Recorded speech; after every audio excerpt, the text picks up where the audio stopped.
Guitar Roundtable. Take one. All right, we're rolling.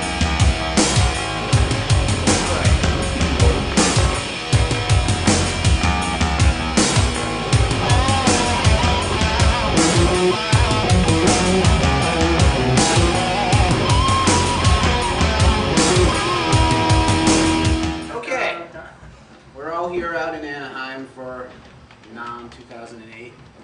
I'm Dino Dave. This is Jeb. This is Mayor McCheese, John Walker. This is Chubtone, Kurt. This is Rick in my hands. This is Rich, Demented Ted. That didn't sound right. Dude. I have Rick in my hand. I have Rick in my hands. Oh yeah. In this group we have everybody has at least 20 years on guitar. Some for not. Some of us more than that. And we wanted to have a discussion of some topics submitted by the forum guys and some topics that we thought also would be good for the forum members. And the first one I wanted to start off with was the evolution of what we want in a good dyno amp. As most of us here have gone through stages where we played through very loud stacks or rigs of that size, and that required vans to haul. They required vans to haul, As you see and all around us. roadies if you could bribe your friends. Wives. Those days for most of us are over, and we all have different needs now for amplifiers, and we want to discuss what some of those are and see if anyone's making any, and if they're not, what they should be making. So let's start off with John, who plays semi-regularly in a Rush tribute band, and he plays, what are the size of the places you're playing? 100, 150. 100, 150 people. I use a DSL 50 and I use a 1936 2x12. So basically what I'm currently doing is about at least half the size of what most of the other guys are doing in the area, and I call it a quarter stack. This is a 2x12 and a 50 watt head. It's still too loud, so need to come down some on the volume in some way without losing the tone that I want to get. So it's a big compromise currently. And that's the rig you're using just for that. Yeah. What about you, Jeb? Where are you playing these days, and what kinds of needs do you have? Well, I'm playing in mostly bars and some bigger places where we will have a pretty decent sized PA, but most of the time it's speakers on a stick. I'm playing around 3 nights a week, and I have a Mesa Boogie 100 watt head, and I have a 212 Buddha cabinet, which fits in the trunk of my car and pretty much stays there. As far as my practicing and stuff goes, I just keep the amps in the car, and I'm usually not playing through any kind of amplification most of the time, but I don't use any effects pedals. I just plug straight in, and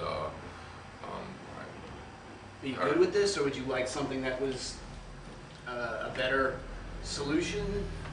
well, I think I'm pretty satisfied in general, because it's the days of hauling a ton of stuff, and I mean, I had enough equipment at one time where I did need a van and hand trucks, and I could probably, land a plane with all the stuff that I had. And one day it all just fried on me, and I just plugged straight into the amp, and I said, this is what I'm looking for, and wheeled my racks and my cabinets and everything I had into the music store, and it was all over. So I've just gone to the opinion that the simpler the setup, the better.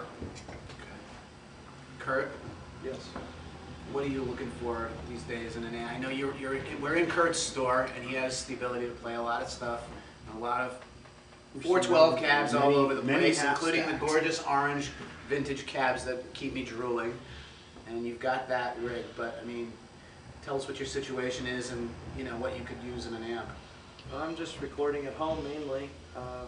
Got a 412 cabinet in a walk-in closet. Some 100-watt heads outside the closet with the speaker cord going under the door so I can separate the volume from my control room. It is cranked. Some of the 100-watt amps are, I've got a hot plate THD attenuator that I have attenuated to -8, but it's still stupid loud. Rattles the whole house, the kids, the wife, everyone's downstairs. And if it's time for me to play, they have to go in a different room to watch TV. I would like something the size of a pack of cigarettes that sounds exactly like my stack does. And I don't care how much the pack of cigarette-sized amp costs. I just want it to sound that good. Do you mic just one speaker when you're doing that? Right now I'm getting the best results with one speaker. I don't have the room to get any room sound at all. Right. So I just have one close mic on a cabinet. But you're still using a 412. It's a 412, yeah. Yeah. What I've done is I've gone from the 412 to the 112, and I like a Bogner Cube. It simulates, for me, especially in a recording environment, the thump of a 412 straight cab. Which you gotta have. Which you gotta have for dyno rock. Gotta have You it. just gotta have that. Open back combo sounds different. Some people like the sound, but if you want the sound of the classic 412 cab, you need a closed back cab. So I went from the 412 to the 112, and I actually have two of them so that I can run in stereo. But generally speaking, I moved from a 3-bedroom house to a 600 square foot apartment in New York City, and my needs have changed considerably. I used to be able to record at a decent volume with 112 cabs in my house. I am now in an apartment where I do most of my playing through something like a Korg Pandora, and I would like it to be something other than that. I have the 112 cab there. I would like an amp small enough to be not only good tone at low wattage and low volume, but it actually has to be small. We'll edit this part out. That was recorded on the Korg Pandora. Anyway, it actually has to be physically small. I do not have space for a 412 cab. I do not have space for a 100-watt sized head. So I have currently an amp called a Peters, which is it's like a THD in that you can put in different tube combinations. I have an EL34 in it and it puts out about 10 watts. It's still too loud for my apartment with a 112 cab. Even though it's got a master volume on it, I can crank it down. And because it's still about this big by this tall, I still can't leave it out all the time. I still have to put it in the closet and pull it out when I want to play, and it's more of a pain in the ass than it's worth, so most of the time I don't. So that's part of the need. The other thing that I found, and John and I were talking about this, when we were talking about some of the stuff that our forum member Dave G, the amp builder, he built some stuff for Rick. We were talking about the fact that we all at this point have our cabs. We don't need another combo. We want something in a head form at this stage in our careers that not only is it lighter weight, so you're not toting it around and killing your back with an 85-pound combo, but you know, if you're putting it in a car, if you're taking it with you or whatever it is,